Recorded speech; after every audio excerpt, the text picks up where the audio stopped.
শতাধিক তৃণমূল ও আইএসএফ থেকে জাতীয় কংগ্রেসের যোগদান। জাতীয় কংগ্রেসের 21শে জুলাই প্রস্তুতি সভায় বিরোধী শিবির থেকে যোগদান। উত্তর চব্বিশ পরগনার বসিরহাট মহকুমার বসিরহাট টাউন হলে কংগ্রেসের রাজ্য সভাপতি শুভঙ্কর সরকার 21শে জুলাই প্রস্তুতি সভা করতে এসে সেখানে বসিরহাট 1 নম্বর ব্লকের নিমদরিয়া কোদালিয়া গ্রাম পঞ্চায়েতের শাকচুরা বাগুন্ডি ও পিফা গ্রাম পঞ্চায়েত থেকে 500 জন তৃণমূল এবং আইএসএফ কর্মী তারা আজকে যোগদান করলেন। তাদের হাতে দলীয় পতাকা তুলে দেন জাতীয় কংগ্রেসের সভাপতি শুভঙ্কর সরকার, রাজ্য এসসি সেল এর কংগ্রেসের চেয়ারপারসন বিশ্বজিৎ রায়, কংগ্রেসের জেলা সভাপতি শিবমাল্য বসু সহ সভাপতি আবু ইসহাক গাজী সহ কংগ্রেস নেতৃত্ব। এই 21শে জুলাই সভামঞ্চে শুভঙ্কর সরকার বলেন, যাহা বিজেপি তাহাই তৃণমূল, যাহা তৃণমূল তাহাই বিজেপি, এটা প্রমাণিত।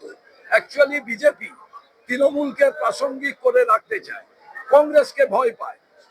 কারণ তৃণমূল এতদিন বিজেপিকে অক্সিজেন দিয়েছে, এখন বিজেপি তৃণমূলকে অক্সিজেন দিচ্ছে। যেভাবে হোক তৃণমূলকে বাঁচিয়ে রাখতে হবে, প্রাসঙ্গিক করে রাখতে হবে। এই কারণে আপনি বলুন যে বারুইপুরের ঘটনায় সবাই যাচ্ছেন, হঠাৎ করে মমতা বন্দ্যোপাধ্যায়ের বাড়ির চারিদিকে পুলিশ দিয়ে গৃহবন্দী বলে বলতে হলো কেন? তার মানে এটাতে যাতে সারাদিন ধরে মমতা বন্দ্যোপাধ্যায়কে নিয়ে আলোচনা হয়। অর্থাৎ বিজেপি এখন চালিকা শক্তি, তারাই তাদের বিধানসভায় বিরোধী দলকে শ্যাডো বিরোধী দল করে ফেলেছেন, যেটা বিজেপির অঙ্গুলি হেলনে তদারকিতে চলছে। দিন আগে থেকে রাহুল গান্ধী বলছেন পরিবেশ দূষণ, আন্দামান নিকোবরে 1.5 কোটি গাছ কেটে দিচ্ছে, তার জন্য রাহুল গান্ধী লড়ছে। আপনারাও পরিবেশ দূষণ নিয়ে অনেক কথা বলেন। রাজনৈতিক যে দূষণ, পলিটিক্যাল পলিউশন, এই পলিটিক্যাল পলিউশন বিজেপি এমন ভাবে শুরু করে দিয়েছে যে রাজনৈতিক গাছ কেটে সাফ করে দিচ্ছে।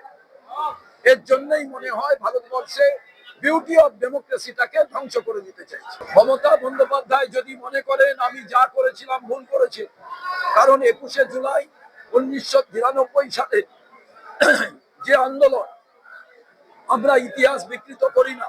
আমি এখানে বললাম মমতা বন্দ্যোপাধ্যায় আন্দোলনে ছিলেন কংগ্রেস নেতাদের সঙ্গে, তিনি যুব কংগ্রেসের সভানেত্রী ছিলেন। তিনি যদি কংগ্রেসের মঞ্চে আসেন, এসে যদি বলেন যে আমার ভুল হয়েছিল, কারণ যারা যুব কংগ্রেসের পতাকা নিয়ে নিজেদের বুকের রক্তে তারা সেই পতাকাকে ভিজিয়ে দিয়েছিলেন, অন্যায়ের বিরুদ্ধে প্রতিবাদের যে ডাক কংগ্রেস যুব কংগ্রেস দিয়েছিল, সেই সমস্ত শহীদদের অন্য পতাকা তলে নিয়ে যাওয়াটা ঠিক হয়নি। স্বাগত তাকে।